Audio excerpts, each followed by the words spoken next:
طريقة تفعيل كوي الملابس بغسالات الجانبية، يعني يطلع لك الملابس غير معقدة بنسبة 60 إلى 70%.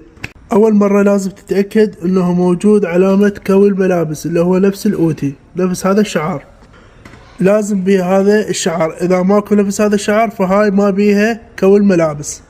أما طريقة التفعيل فنجي للدراير ندوسها، نضغط عليه أكثر من مرة إلى أن يطلع الضوء على المكوى نفس هذا الشعار، وراح يعطيك ملابس غير معقدة بنسبة 60 إلى 70%. إذا عجبكم الفيديو خلي لايك ومتابعة. تحياتي.